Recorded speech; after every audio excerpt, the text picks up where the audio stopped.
Pada peserta asli untuk bisa merapat mendekati sumber suara sebelum nanti ditutup dengan doa. Assalamualaikum warahmatullahi wabarakatuh. Waalaikumsalam warahmatullahi wabarakatuh. Bismillah walhamdulillah. Salatu wassalamu ala rasulillah Sayyidina Muhammad ibni Abdullah wa ala alihi wa sahbihi wa man wala. La hawla wa la quwwata illa billah. Ahibail kiram, para mujahid mujahidah yang dirahmati Allah, berkumpulnya kita siang menjelang sore hari ini di Tugu Kujang ingin menunjukkan rasa simpati kita, rasa persaudaraan kita kepada saudara-saudara kita yang ada di Palestina, yang sampai saat ini terus didera, terus dihantam, terus dibunuh oleh Israel laknatullah alaih. Kita yang ada di Indonesia seharusnya selalu bisa bersyukur kepada Allah. Saudara-saudara kita yang ada di Palestina saat ini, mereka mau melaksanakan ibadah, mereka juga berpikiran kapan rudal itu akan datang ke masjidnya, kapan peluru-peluru itu akan menghantam rumah-rumahnya, kapan sniper-sniper Israel laknatullah ini akan menghantam dirinya. Mereka dalam keadaan tidak tenang untuk melaksanakan ibadah. Mereka tidak dalam keadaan tenang dalam menghadapi kehidupannya.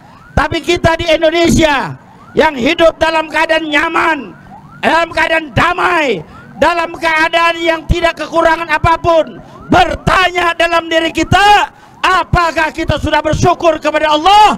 Apakah kita sudah selalu untuk ingat Allah? Apakah kita sudah selalu mengingat saudara kita yang ada di Palestina? Kalau itu semua kita lalaikan, artinya kita kufur kepada Allah.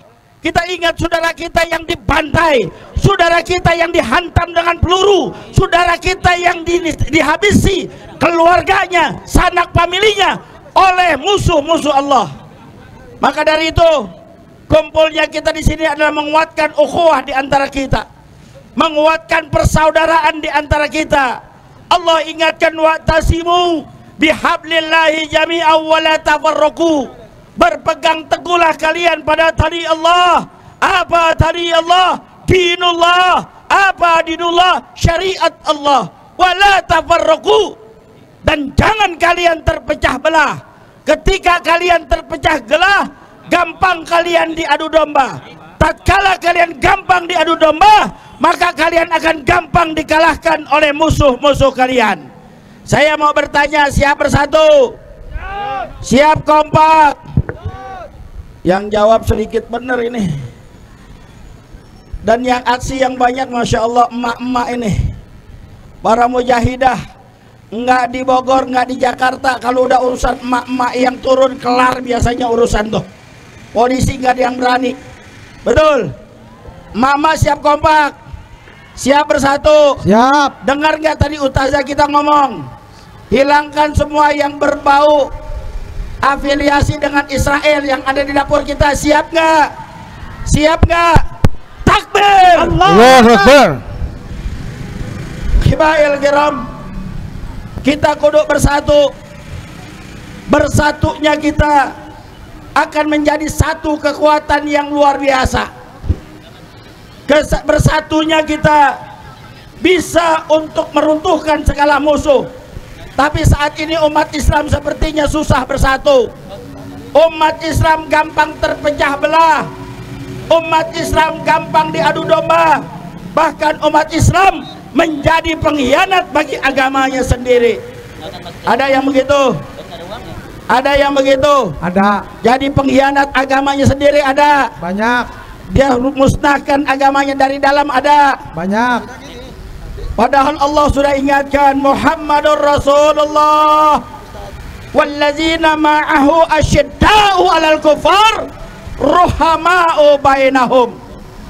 Muhammad adalah utusan Allah dan orang-orang yang bersama beliau asyidda'u 'alal kuffar, wajib hukumnya bertindak tegas terhadap orang-orang kafir, ruhama'u bainahum, dan saling berkasih sayang di antara kita. Ini jangan terbalik, saudara. Sama saudara sendiri bengis, sama saudara sendiri nggak mau tegur sapa, sama saudara sendiri saat ini terjadi gontok-gontokan. Tapi dengan mereka yang notabene adalah kafir harbi, mereka masih bisa bercipika-cipiki, mereka masih bisa untuk berpelukan. Ada apa dengan umat Islam? Ada apa dengan tokoh-tokoh Islam yang mereka melukai perasaan hati saudara-saudara kita? Betul, betul, betul, betul. Ini sama saudara sendiri bengis, sama saudara sendiri nggak mau tegur.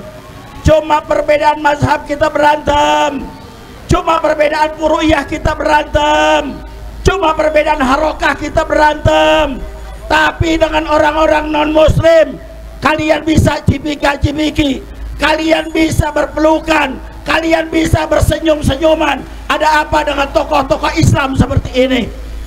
Nabi sudah katakan nanti di yaumil akhir ulama pun akan terbagi dua. Ada ulama khair, ada ulama syuk. Siapa ulama khair? Ulama yang mengajak kita berani mengatakan yang hak itu hak, yang batil itu batil. Ulama yang hanya memikirkan daripada umatnya, ulama yang hanya memikirkan agamanya. Itulah ulama yang benar-benar wajib bagi kita mengikuti mereka. Ulama-ulama seperti ini akan dibenci oleh orang-orang munafik, akan dibenci oleh orang-orang Yahudi, akan dibenci oleh orang-orang Nasara, dan akan dibenci oleh orang-orang fasik. Maka ikutilah mereka, kita tidak akan pernah rugi. Siapa ulama-ulama sok? Ulama-ulama yang cuma mikirin dirinya, yang hanya memikirkan perutnya saja, yang hanya memikirkan daripada keluarganya, yang hanya memikirkan daripada kelompoknya. Dia tidak akan pernah marah ketika nabinya dihina, dia tidak akan pernah marah ketika agamanya dilecehkan, dia tidak akan pernah marah ketika kitab sucinya dinistakan. Itulah ulama-ulama sok yang dipikirannya hanya mencari kepentingan dunia. Ada ulama sok? Ada ulama sok? Jangan ikuti mereka. Ini yang dapat saya sampaikan, lebih kurang mohon maaf. Wallahul muwaffiq ila aqwamit thoriq. Assalamualaikum warahmatullahi wabarakatuh.